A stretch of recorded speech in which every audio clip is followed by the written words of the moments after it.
je me suis dit que ce serait sympa de vous amener avec moi faire une compétition de kendo. Parce que j'en parle pas mal, mais comment ça se passe en vrai? Aujourd'hui, vous allez le découvrir. Mais avant tout, rapide résumé de ma vidéo de présentation du kendo que je t'invite à aller voir. Le kendo, c'est la voie du sabre japonais en gros. Un art martial où on est dans cette armure-là et où on se tape dessus grâce à des sabres en bambou. Oui, c'est à peu près tout ce qu'il faut savoir, au moins pour commencer. Ça fait 13 ans que je fais du kendo et je suis ceinture noire 4e dan. Au-delà de ça, je suis compétiteur à l'échelle régionale, nationale, voire parfois international. Bien que je le précise d'emblée, je ne suis pas membre de l'équipe de France. Et ça faisait 2 ans que je n'avais pas pu faire de compétition. À cause du Covid, les rencontres se sont faites rares. Alors j'ai été vraiment, mais alors vraiment très content d'apprendre que la Kazan no Bushi allait cette année se faire. La Kazan est une compétition régionale. Son nom veut dire en japonais les guerriers du volcan. C'est un peu la classe. Mais c'est surtout parce que c'est organisé en Auvergne, à Clermont-Ferrand. Régional ne veut pas dire pour autant facile. En France, la région Auvergne-Rhône-Alpes est une des plus compétitives, car nous comptons un grand nombre de licenciés ainsi que l'un des tout meilleurs clubs d'Europe, le dojo Akamon de Saint-Étienne. Pour vous donner un ordre d'idée, 2 des 3 membres de l'équipe de cette année ont été champions d'Europe de multiples fois. Car oui, le format des équipes à la Kazan diffère un peu de l'accoutumée. Ce sont des équipes de 3, contrairement à 5 habituellement, ce qui raccourcit le temps des combats et permet aussi un plus grand nombre de ces derniers avec moins de participants. Cette façon de faire, couplée à la salle magnifique de l'Artenium qui a accueilli les championnats d'Europe en 2016, attire généralement des équipes des 4 coins de la France, avec parfois des surprises de taille. Ainsi, par exemple, cette année, l'équipe de France féminine avait fait le déplacement pour participer à la catégorie féminine, mais aussi aux équipes mixtes. Tout ceci fait de la Kazan une de mes compétitions préférées. Depuis sa toute première édition, lorsque j'avais genre 17-18 ans, jusqu'à maintenant, mes 27, je n'ai que rarement loupé le rendez-vous. Et quand j'y suis allé, j'y ai toujours obtenu au moins une médaille. Nous l'avions même remporté 2 éditions en arrière avec une équipe de choc, le collectif métissé. Il s'agissait aujourd'hui de ne pas démériter. Mais revenons un petit peu en arrière. Avant toute compétition en équipe, il faut une équipe. Il allait de soi que Fred, mon meilleur ami et élève, soit le premier coéquipier par défaut. Fred, malgré son côté jovial et sa bonne humeur, est redoutable. Mais je veux dire, vraiment, en rentrant d'un voyage de 5 mois au Japon où j'ai eu l'occasion de pratiquer avec les meilleurs du monde, en 2015, j'ai remarqué son potentiel alors qu'il venait de commencer le kendo. Pas parce qu'il était particulièrement bon, mais parce qu'il était déterminé et désireux d'apprendre. Grâce à la confiance qu'il m'a accordée, j'ai tenté de lui enseigner tout ce que je savais. Il a fait mieux que mes meilleurs espoirs. Au bout de 3 ans, il était champion de France, au bout de 4 dans le groupe sparring partner de l'équipe de France. Membre du groupe France quoi. Pour le 3e larron, nous avons tout de suite pensé à Louis. Il faisait partie du collectif métissé après tout. Et blague à part, c'est un excellent ami que je connais depuis que j'ai commencé le kendo. Le père de Louis est 7e dan, le plus haut grade qu'un pratiquant de kendo d'origine européenne n'ait jamais atteint. Et Louis lui-même fait trembler l'immense majorité des pratiquants français. Double champion d'Europe en catégorie junior, plusieurs fois champion de France durant son enfance, c'est un garçon qui ne rigole pas du tout quand il est lancé dans un combat. Malheureusement, il y avait un couac. Louis avait prévu de s'enjailler comme jamais ce week-end. Et comme il était l'un des organisateurs de la plus grosse soirée étudiante dont j'ai jamais entendu parler, retour à la case départ, avec un sacré atout dans la manche en moins pour nous. C'est donc avec Gabriel que nous avons décidé de faire équipe. Gabriel n'était clairement pas au même niveau que Louis. Il a quelques années de pratique en moins pour l'excuser, et au moins lui, il était présent. Le plan d'attaque était donc fin prêt. Il était temps de passer à l'action. Après un lever difficile à 5 h du matin, nous arrivons largement dans les temps à la compétition pour le Shinai check. Celui-ci est essentiel. Sans ça, pas de sabre autorisé pour les combats. Après un échauffement standard, nous regardons le tableau préliminaire des équipes. Nous tombons en poule contre Valence et Annecy. Le système de poule est simple. Chaque équipe combat contre les 2 autres. Les 2 premiers au classement global des poules sortent et accèdent de fait au tableau final. Le premier de chaque poule rencontre le second d'une autre. Mais avant ça, peut-être que je devrais vous expliquer comment ça se passe un combat de kendo, non? Au kendo, l'idée est de trancher ou de piquer de façon franche. Ainsi, on n'est pas à la touche comme dans d'autres arts martiaux d'armes, ni au KO d'ailleurs. Les critères à respecter pour qu'un point soit marqué en compétition sont les suivants. Bon sens de la lame sur la bonne partie de l'armure avec la bonne partie du sabre. Frappe de pied et cri coordonné avec la frappe du sabre. Démonstration d'un engagement fort et vigilance après la coupe. C'est ce qui fait qu'en compétition, nos combats sont en 5 minutes, sans interruption, en 2 points gagnants. Oui, tu m'as bien entendu, mettre 2 points est suffisant. Et ça n'arrive pas souvent dans le temps réglementaire. Cette année, et pour la première fois depuis le début de ma carrière de compétiteur, les règles ont drastiquement changé. Fini les interminables corps à corps d'où il était difficile de se dépatouiller. Fini l'anti-jeu à base de protection. ces deux tactiques seraient pénalisées. Et cela m'enchantait. Les tactiques de compétition n'ont jamais été mon fort. Je me suis toujours efforcé d'avoir le kendo le plus pur possible. Au moins dans mes intentions d'attaque, hein. Je ne suis pas parfait pour autant. Bref, revenons à Valence et Annecy. Clairement, ces deux équipes étaient à notre portée, mais un combat n'est jamais joué d'avance. Tous les compétiteurs que je connais ont besoin d'un combat de chauffe. Pas Gabriel.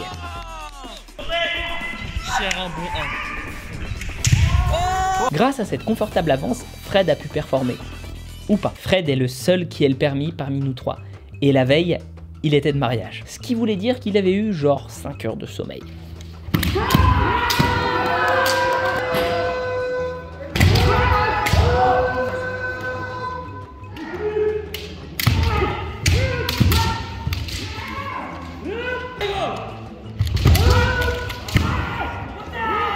Bien sûr, il a gagné son combat, et pas avec l'aisance qui le caractérise habituellement. Et puis, ce fut à moi. Honnêtement, je l'ai plutôt bien senti.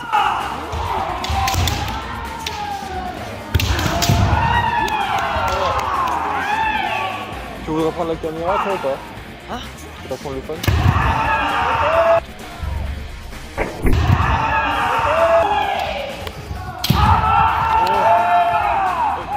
Dans une équipe de 3, les noms des places sont les suivants. Sempo, Chuken, Taisho. Le Sempo est traditionnellement le membre le plus jeune et le plus dynamique de l'équipe. Il doit ouvrir fort pour que les autres soient rassurés. Le Chuken doit être capable de renverser la tendance. Il doit avoir de la bouteille en compétition. Enfin, si le combat est mitigé, tout repose sur les épaules du Taisho, membre le plus expérimenté, autrement nommé capitaine. Traditionnellement, l'ordre classique est établi de cette façon. Et même si nous avions le droit de le changer avant nos combats, le garder nous garantissait, au moins pendant les poules, une cohésion. Valence, que nous avons rencontré ensuite, et malheureusement j'ai pas les combats à cause d'une erreur technique, c'était déjà une autre paire de manches. Nous nous connaissons depuis un moment. Et Martin, opposé à Gabriel, fait du kendo depuis au moins aussi longtemps que moi. Fight.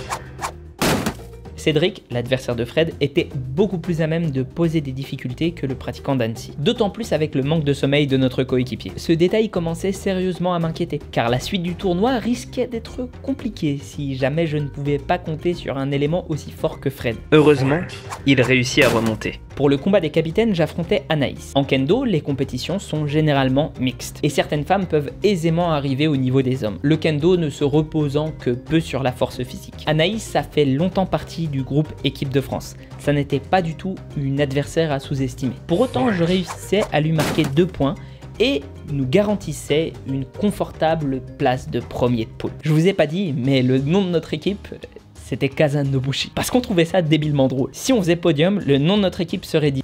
Et ça nous faisait juste beaucoup trop marrer d'imaginer premier de la Kazan Nobushi.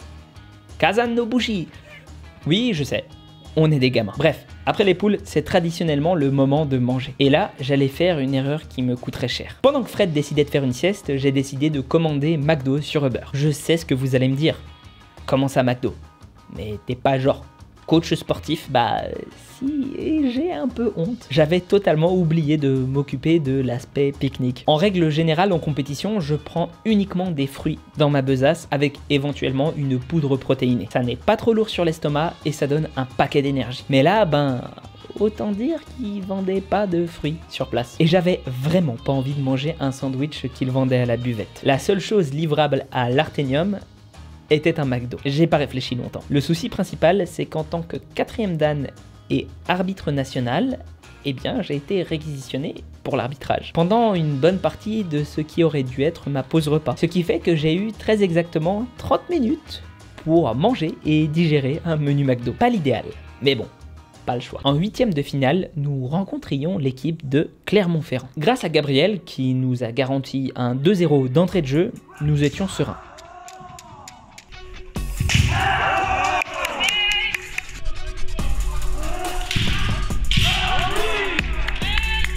Peut-être un peu trop car Fred se prend un hippon d'entrée de jeu. Mais c'est Fred, ça l'a remis dedans et il a remonté son adversaire.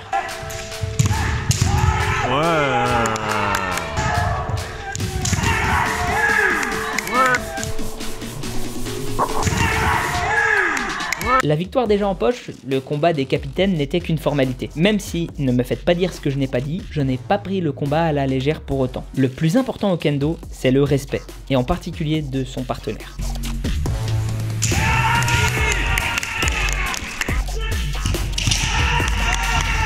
Nous arrivons ensuite en quart de finale, face à l'équipe de Brive-la-Gaillarde. Le quart, c'est toujours l'étape cruciale d'un tournoi en kendo. C'est la porte d'accès vers les demi-finales et la médaille garantie, car en kendo, nous n'avons pas de système de petite finale. Qui plus est, nous ne connaissions absolument pas l'équipe d'en face, sauf pour un membre.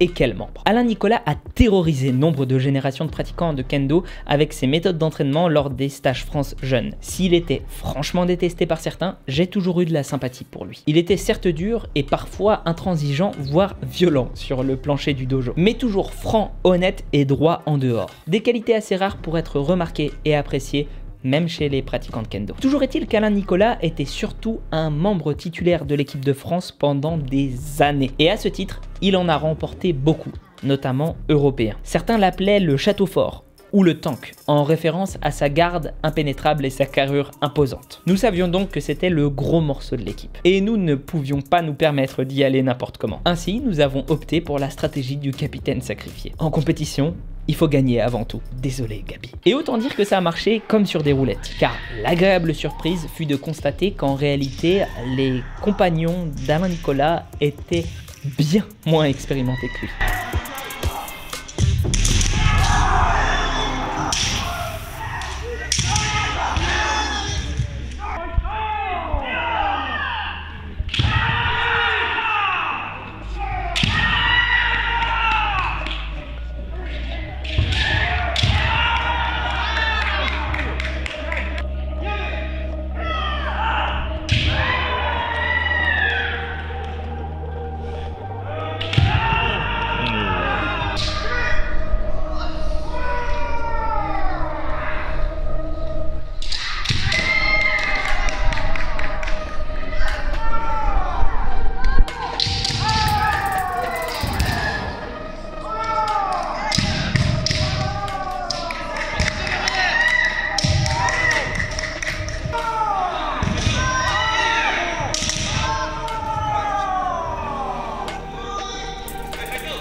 Demi-finale donc, médaille garantie, un poids en moins. Mais nous tombions face à Saint-Etienne. Nous avons encore une fois changé notre ordre, mais je vais t'expliquer tout ça au fur et à mesure des combats. Nous étions allés observer leur composition standard lors de leurs précédentes escarmouches. Nous avons donc décidé de mettre Gabriel en première position. En effet, Wilfried, son adversaire, était probablement l'élément le plus dangereux de l'équipe. Excellent compétiteur, Wilfried était le seul de toute la compétition à l'heure actuelle à être encore en équipe de France. Et je veux dire par là, titulaire. Au dernier championnat du monde, il avait même réussi l'exploit de battre un Coréen. Pour vous donner un ordre d'idée, les Japonais et les Coréens sont les seules nations durant toutes les 22 éditions précédentes des derniers championnats du monde à s'être hissés sur la première place du podium. Certes, Wilfried était loin d'être imprenable. Après tout, lors de la dernière finale individuelle des interrégions, nous avions combattu l'un face à l'autre. Et le combat était allé jusqu'aux prolongations avec 1-1 de chaque côté du coup. Le problème, c'est que nous ne pouvions pas nous permettre cela ici. Il fallait plutôt miser sur une victoire sur les autres et concentrer notre puissance de frappe au bon endroit. Comme attendu, ce fut le massacre du côté de Gabriel.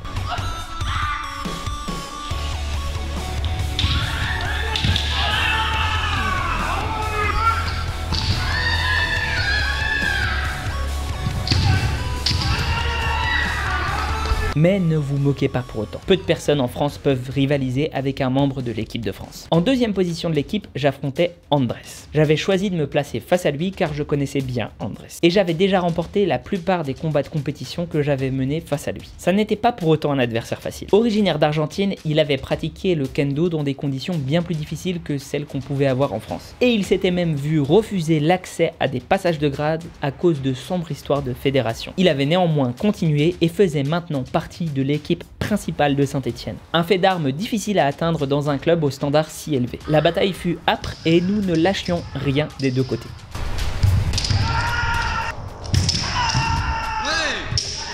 Pour revenir au point, je devais réussir à en marquer 2, sans que lui-même n'en marque un. Je réussissais, au bout d'environ 2 minutes, une première contre-attaque.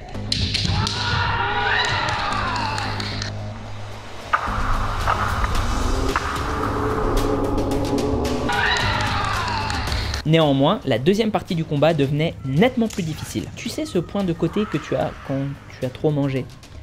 Je te le donne en mille. Les excès de la pause de midi venaient me rattraper de plein fouet. Finalement, arrêté par le gong, je sortais du Shiaijo avec une victoire, mais avec aussi une certaine appréhension. En effet, Fred se frottait au capitaine en la personne d'Hervé. Hervé est un monstre sacré du kendo français. Plusieurs fois champion d'Europe en équipe et aussi au moins une fois en individuel à ma connaissance. Il était désormais l'entraîneur officiel des équipes de France. D'aussi loin que je m'en souvienne, je n'ai jamais gagné un seul combat de compétition face à lui. Sa capacité à s'adapter à ses adversaires et ses avant-bras monstrueux lui permettant des frappes très puissantes sont tout bonnement redoutables. Mais dans les premières secondes du combat, l'appréhension changea de camp.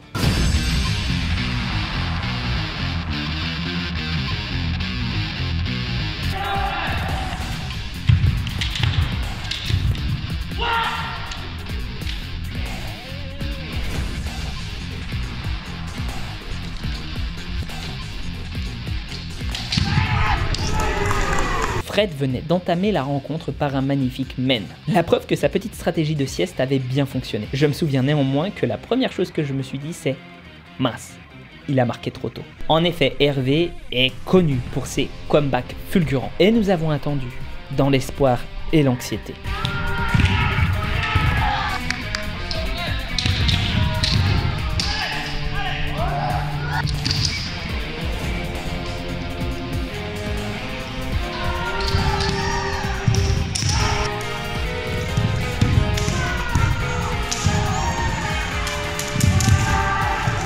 Jusqu'au moment fatidique où Hervé remonta.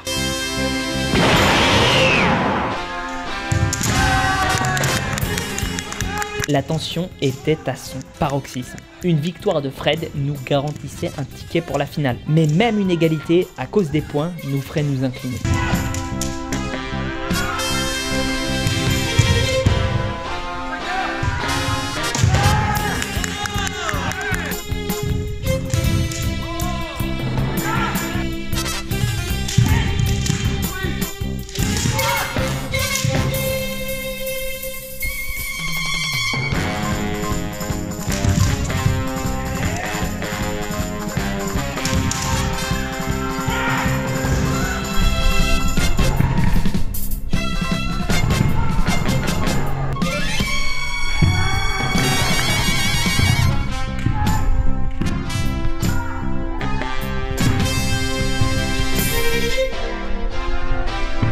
Et c'est ce qui se passa quand le gong retentit.